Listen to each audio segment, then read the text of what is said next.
Näettekö te miten minä hymyilen? Makkeeta se pölkyn teko. On se makkeeta. Voi hyvänen aika sentään. Kuiva harjoittelu. Ei laita käyntiin ensin kone. Nyt. Siellä. Siellä. On siisti jumaleissa.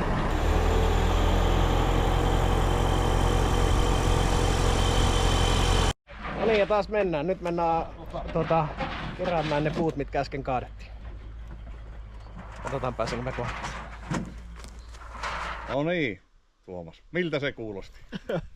Kyllähän se tuntuu kyllä käsittämättömän hyvältä. Täytyy sanoa, että paita on märkä ja vähän tuntuu, että niskat on jumissa kanssa, kun jännitti noiden koneiden kanssa. Mutta täytyy sanoa, että kyllä te kuule vimosen päälle koneiden kanssa olette täällä liikenteessä. Ja ennen kaikkea niin on teillä kyllä raudanluja ammattitaitokin. Että ei voi kuin hattua nostaa tähän teidän tekemiseen. Ei, katsotaan hyvinhän tuo sullahin meni. Että sen niin kuin huomasin tuossa, että sulla pikkusen oli jotain hajua, miten sinä käsittelit tuota nosturia, oli niin kuin tieto. Että ei se nyt ihan, sanotaan, ei ihan niin pohjilta lähtenyt. Se oli se hitunen, mitä puhuit, että siinä oli. Niin vaan... Täytyy sanoa, Antma, että kyllä sä olet kyllä hyvä opettajakin. Että sä olit niin rauhallinen tuossa ensimmäistä kertaa moton kanssa. Ei minkäännäköistä niin kuin kokemusta, mutta pienillä neuvoilla niin kyllähän sieltä puita kaatu. Joo, ja on ihan pieni kokemus on tämmöisellä ajosimulaattorilla, no. Että ihan pikkusen oli tatsia, mutta on se ihan erilaista tuolla ison koneen hyvissä. On, ei se vaan, että se, jos sä oot kokkeiluvan simulaattori, niin se on jo hyvä. Niin. Mutta hei, eikö ne mennyt, puut meni pinoon ja on koneet on kunnossa. Ja pystytään huomenna taas lähtemään. No niin. Ei muuta kuin puulla parempiin päiviin. Puulla parempiin päiviin ja me lähdetään käymään vähän nuotiolla. Kyllä, lähdetään iltanuotiolla. Ollaan ansaittu. No niin Jussi, mitäs myö työmiehet? Mitäs tässä? Hyvää evästä tänne on. No on kyllä loidittu, kyllä nyt on kyllä Masterchef hommannut, kuule. Katsokaa nyt näitä annoksia, niin on, täällä on. Lohta ja tämmöisen työpäivän päätteeksi. Kermaperunaa ja... Täytyy sanoa, että kyllä tässä vähän nälkä on.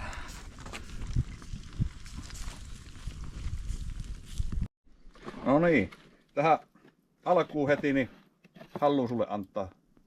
Teere lähetti vähän lippalakkia. Oho, kiitoksia. Siinä on sulle vähän se lätsää, että Pistetäänkö tämä heti päähän sitten, kun mä tuun seuraavan kerran iltatuuriin? Totta kai, ilman muuta. Joo. Ja sitten siellä on tosissaan, siinä on toinen lakki. On siellä sitten uittokalustoltahi. Täällä on pelikorttia, lippalakkia, ensiapupakettia ja sitten on Suomi sytytyspallaa, kaikkea mahdollista. Kyllä. Hei, kiitoksia. Pitää roihu yllä. Hyvä. No niin, nyt se on sitten työpäivä takana ja syöty hyvästi ja nyt tosi hyvä hetki tutustua kansanedustaja Tuomas Kettusseen. Pari heti, tai muutama tiukka kysymys heti. Pystytkö vastaamaan?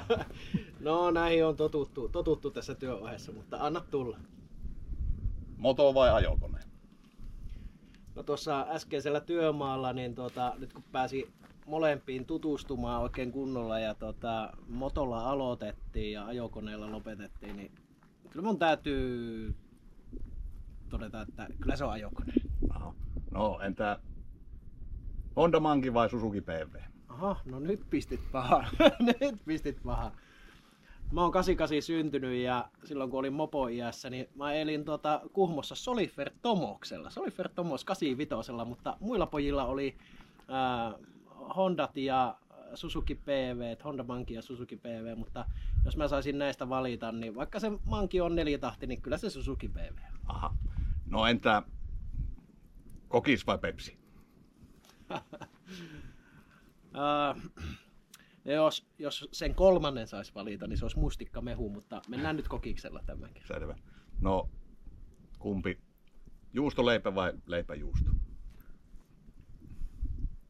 Kyllähän se Kainuussa on juustoleipä.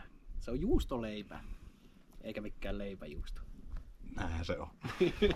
No minkälainen fiilis sulla tuli tästä tämän päivän työskentelystä? Ensin motolla, Savotalla ja Sä vähän näit niinku joka paikkaa tuossa. No kyllähän sä Jussi näit, kuinka mä hymyilin koko ajan ja olin ihan intopinkkeinä ja varsinkin kun tulin sillä tukkirekalla vielä savottapaikalle ja siinä pääsi heti liikenteeseen, niin tosi mukavat fiilikset, mutta ennen kaikkea ajatukset on siinä, että oppi paljon uutta. Mutta sitten siinä samalla myös, kun sitä kävi itse lävite ja opetteli sun hyvillä opeilla, niin tajuaa siinä, kun on itse siinä koneen ääressä, että miten te päivittäin teette noin isoilla, aika kalliillakin koneilla töitä. Niin kyllä siinä pitää olla melkoinen ammattitaito, kun savotalla puita kaadetaan ja puut saadaan liikenteeseen. No, se on semmoista hommaa hyvä, että pääsit toki käymään, mutta miten sinä ajattelisit että jos et tekisi esimerkiksi tätä kansanedustajan hommaa, niin olisiko vaihtoehto, että tuonne mehtään lähtisit iltatuuria vetämään? Niin kuin mä sulle jo sanoin leikkimielisesti, että minä voisin tulla kyllä ajukonetta jo ilta- ja yötuuria ajamaan.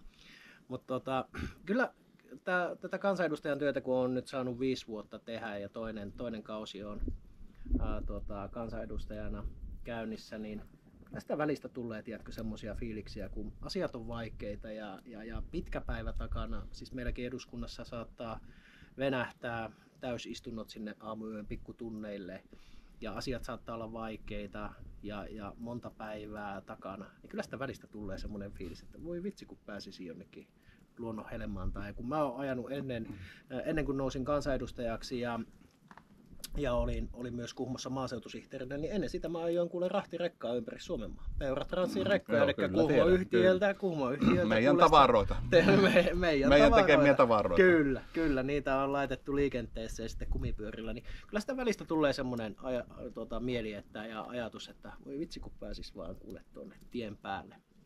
Mutta ei, siis todella mielenkiintoinen ammatti, niin kuin tuo metsäkoneen kuljettaja ja motokuljettajan työ. Ja jos kävisi silleen, että joskus kun nämä työt loppuu, niin ja haluaisi vaikka Savotalle, niin aika nopeasti varmaan muuntokouluttautuu noilla sun hyvillä opeilla. Mutta varmaan pitäisi Valtimon metsäkonekoulu käydä ekana niin kuin pohjalle. Kaikki sitä oppii, kun oikeilla menetelmillä tekee. Mutta hyvä, että sä koet näin asiaa.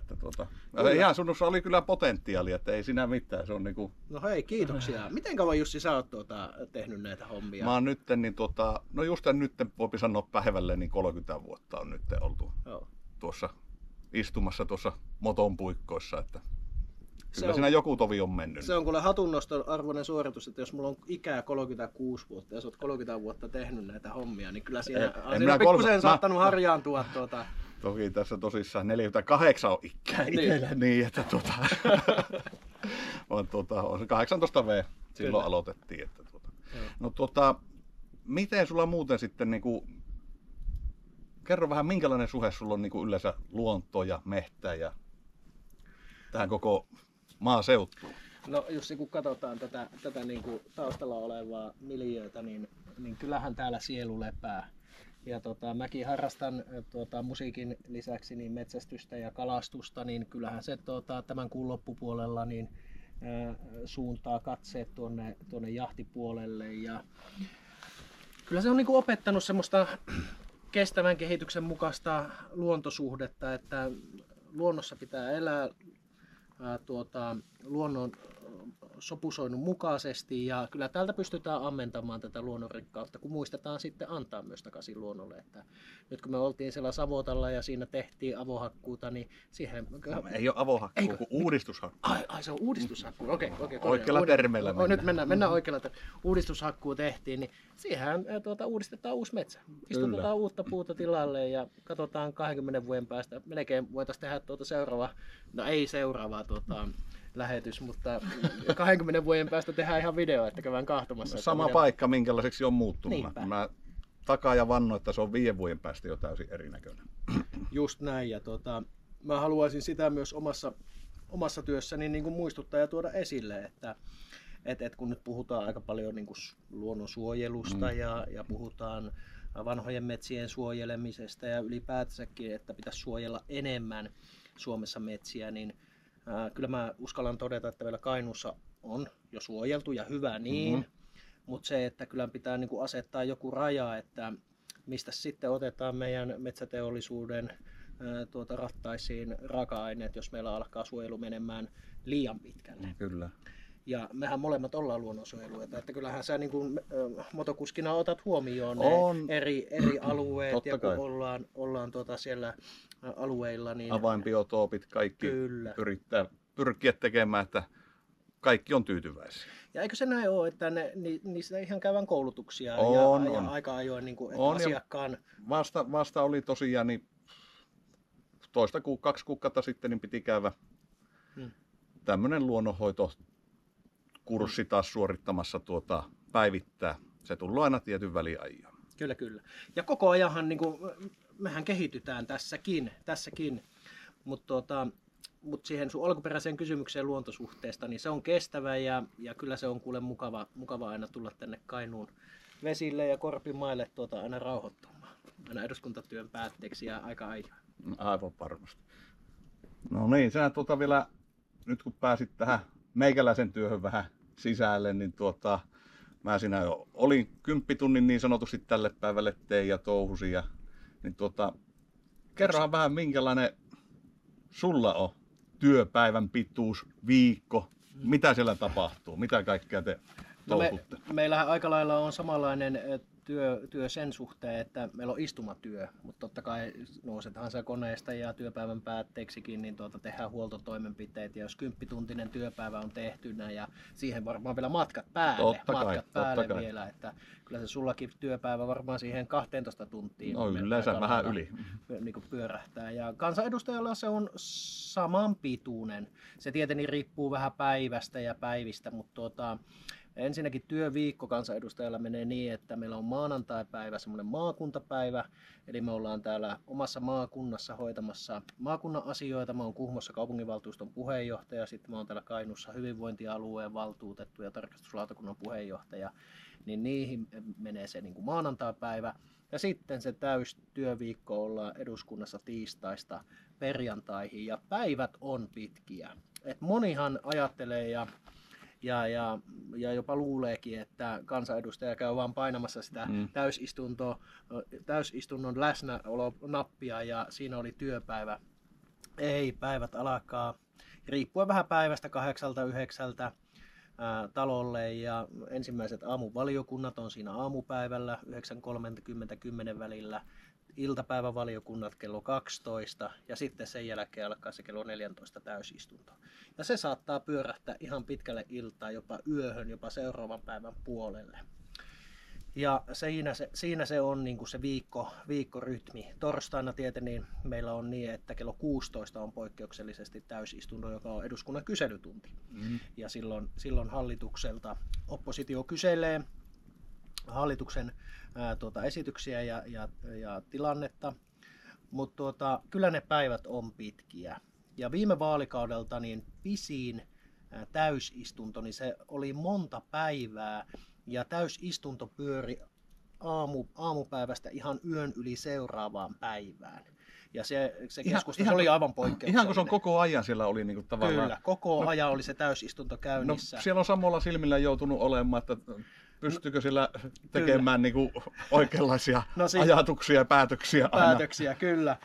Moni sitä on kysynytkin ja kyllähän se on niin, että tietenkään siellä täysistuntosalissa ei tarvitse koko ajan sinun olla läsnä, mutta se puhujalista kun pyörii, niin sinun pitää olla valmiudessa siihen, että kun se sinun puheenvuoro tulee, niin sinä olet siellä paikan päällä. Mutta se oli poikkeuksellinen, silloin keskustelua käytiin tästä EUn elvytyspaketista ja se oli hyvin poikkeuksellinen. Minun mielestä tänä päivänä eduskunta ei edes pidä. Se on ihan minun mielestä jo joku työsuojelulakiin liittyvä asia, että se istunto keskeytetään 2 aikaa yöllä. Koska kuitenkin eduskunnassa on ne virkamiehetkin, jotka valvoo koko ajan ja yksi tekee pöytäkirjaa ja siellä pitää olla se tietty virkahenkilökunta paikalla. Siellä väsyneenä voi virheitä tulla. Voi hyvänen. Mutta päivät on pitkiä, mutta työ on tosi mielenkiintoinen ja voi sanoa, että jokainen päivä on erilainen. Ja niin se varmaan on sinullakin, että eihän ne leimikot, nehän muuttuu ja vaihtuu. On toki, että Siihen katsoen. Ja, minun mielestäni sinulla oli aika hyvä penkki siinä motossa ja oli ajukoneessa. Samanlainen jakkara se siinä on kummassakin. Että kyllä, että työergonomia osat. On, mutta pitäähän sitä. Miten työ siellä sitten, niin kuin, pystyykö sitä niin kuin mitenkään, siellä, tai kun niitä katkoksia tulee, niin siellä käydään syömässä sitten ihan normaalisti. Kyllä. Että siellä on, ei eväitä ei tarvitse tehdä kotona matkaa. Joo, ei tarvitse eduskunnassa omia eväitä. Että siellä on eduskunnassa niin oma ravintola ja sitten siinä toisessa kerroksessa, missä se täysistuntosali on, niin siellä on kuppila. Ja se eduskunnan kuppila on auki niin kauan kuin se täysistunto kestää. Eli jos se vaikka 1 loppuu, niin sä saat 1 aikaa yöllä sieltä vielä eduskunnan kuppilasta niin vaikka kahvit tai syödä vaikka hodariin ja näin poispäin. Että kyllä se ruokahuolto siellä silleen pelaa. Siinä voi viikossa tulla niin kuin ylläri pitkiä päiviä siinä hommassa, että se niin kuin tavallaan ei maanantaina sitten ihan tiedäkään, tai tiistaina tiedäkään, että siinä... Juuri näin. Mutta se sitten myös, että priorisoidaan asioita, siellä on paljon lakiesityksiä, mutta kyllä mä niin kuin ensimmäisellä kaudella niin pyrin olemaan todella paljon siellä täysistunnossa ja täysistunnon keskusteluissa matkassa, mutta nyt minut valittiin muun muassa Suomen keskustan puolueen varapuheenjohtajaksi. Haastoin Antti Kaikkosen puheenjohtajaa kilpailussa, hävisin se hänelle, mutta pääsin sitten varapuheenjohtajaksi.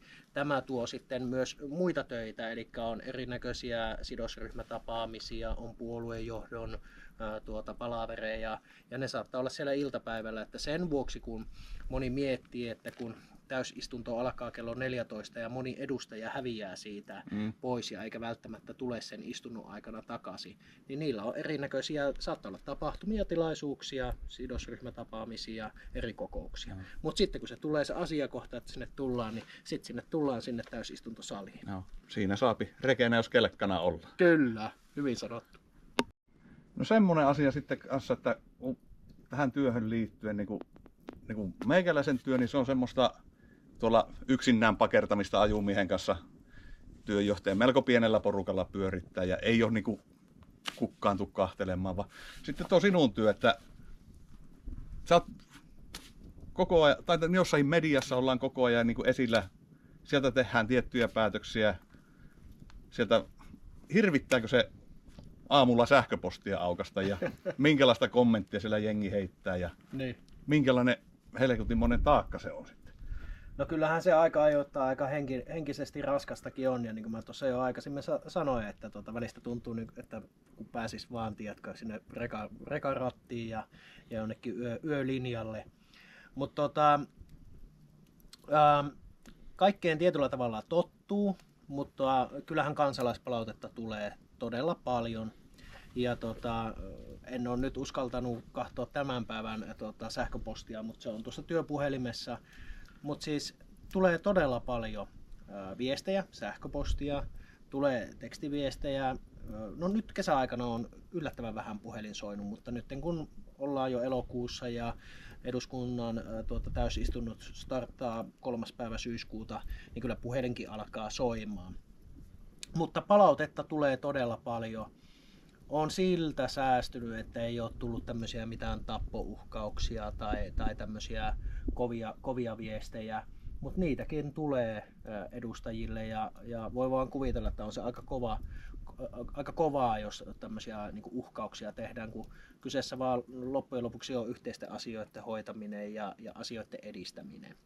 Mutta totta kai maailman tilanne on aika haasteellinen ja monella ihmisellä on aika tiukkaa tässä ajassa, että kyllä mä ymmärränkin se, että sitä tiukkaakin palautetta tulee.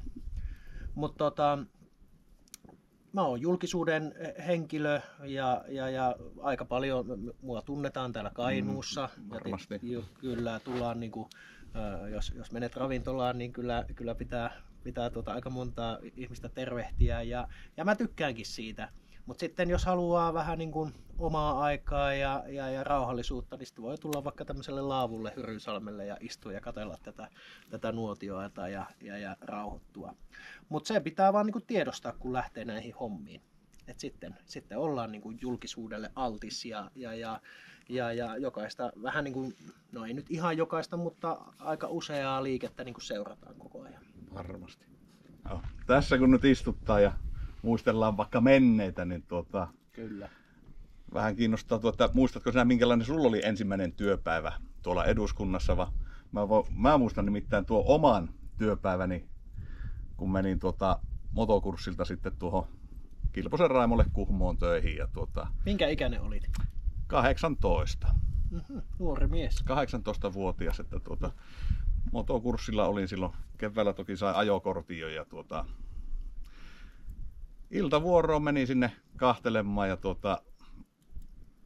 olihan se semmoinen, että ensimmäinen ajatus mielestä, pystyykö sitä tekemään niin paljon, että se isäntä pärjäävää siinä, ja ei mitään, hyvin se meni, ja kuuntelit silloin yöllä, niin muistan vielä perjantai-ilta oli, niin sieltä tuli joku radiomafia iltaohjelma se oli. Radiomafia, aika kova. Huippufiiliksiä, että aina saapi silloin tällöin muistella. Kyllä. Mulla niin eka työpäivä, niin se oli 28. päivä 11. 2019. Muistan sen kuin eilisen. Siis mähän nousin eduskuntaan kesken kaiken, kesken istuntokauden, kun nousin varakansanedustajan paikalta. Pitkän linjan kansanedustaja Antti Rantakangas yllättäen menehtyi ja nousin hänen tilalleen. Ja mulla niin kuin elämä muuttui 4 päivässä. Mulle sunnuntaina tuli tämä tieto, että hän on menehtynyt, ja seuraavan viikon torstaina mulla piti olla jo eduskunnan täysistunnossa, ja se oli 28. päivä, ja muistan sen kyllä kuin eilisen. Menin vielä yöjunalla edellisenä iltana lähi Helsinkiin, ja kun pääsin aamulla Helsinkiin, niin ei muuta kuin puku päälle ja tutustumaan taloon ja ihan lyhyt perehdytys asioihin. Ja sitten se oli vielä torstai-päivä, niin täysistunto alkoi kello 16 ja se oli kyselytunti.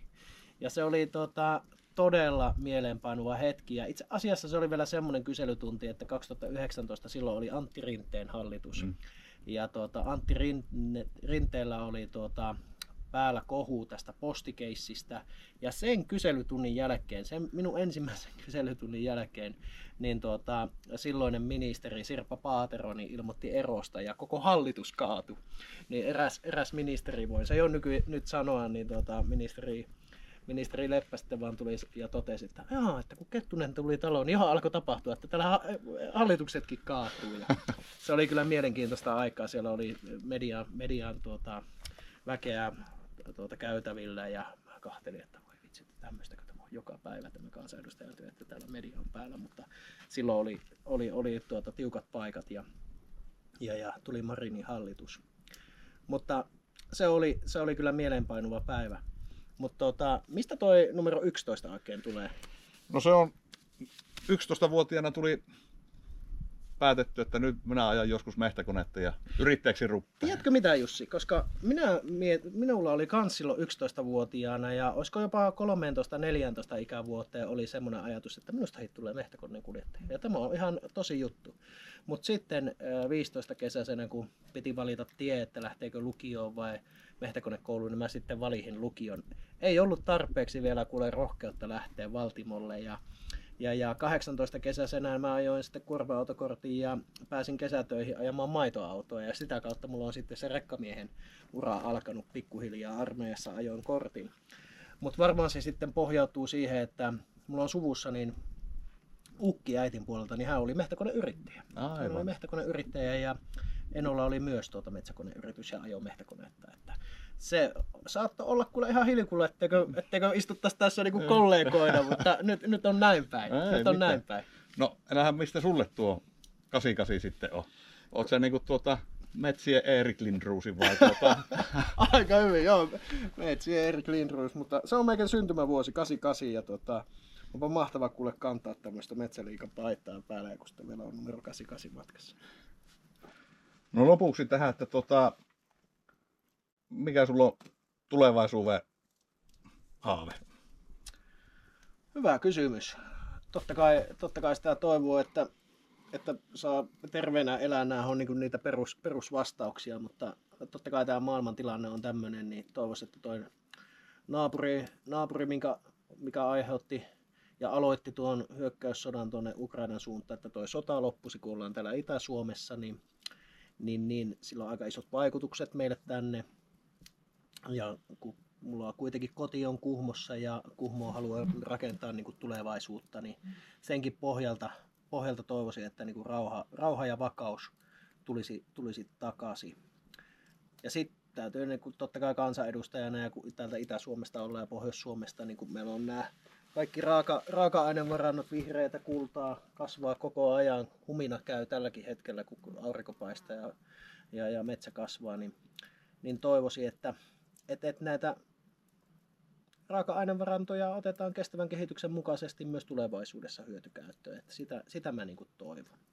Ja sen eteen myös sitten siellä Pikitien päässä Pylvästalossa töitä tee, että näin myös sitten tapahtuu. Se on nimittäin aika iso tiesitkö, että meidän kansantalouteen niin ihan välillisestikin, kaikki niin kuin suorat ja välilliset vaikutukset niin kuin verotuloina, niin on yli 3,4 miljardia euroa. Tämä oli laskettu vuonna 2021. Mä veikkaan, että se on paljon enemmän tänä päivänä. Vaan on se iso määrä. Se on iso määrä, se on iso rahamäärä, kun puhutaan yli 3,4 miljardista eurosta. Niin, hattua nostan teille alan ammattilaisille ja mahtava homma, että saa kantaa tämmöistä Metsäliiga-paitaa matkassa, koska näillä töillä niin tätä hyvinvointiyhteiskuntaa ylläpidetään ja viedään eteenpäin. Näinhän se on. Onko sulla minkäänlaista katsojille niin viestiä laittaa? No ensinnäkin kiitokset, että saa olla matkassa. Ensinnäkin Nuotiolla haastattelussa Jussi Antmaa on ollut ilo tutustua suhun tänään oikein kunnolla. Ja kaikille Metsäliigan seuraajille, niin pitäkäähän lippu korkealla ja ennen kaikkea ottakaa Metsäliigan eri somekanavat hallintaan ja seurantaan.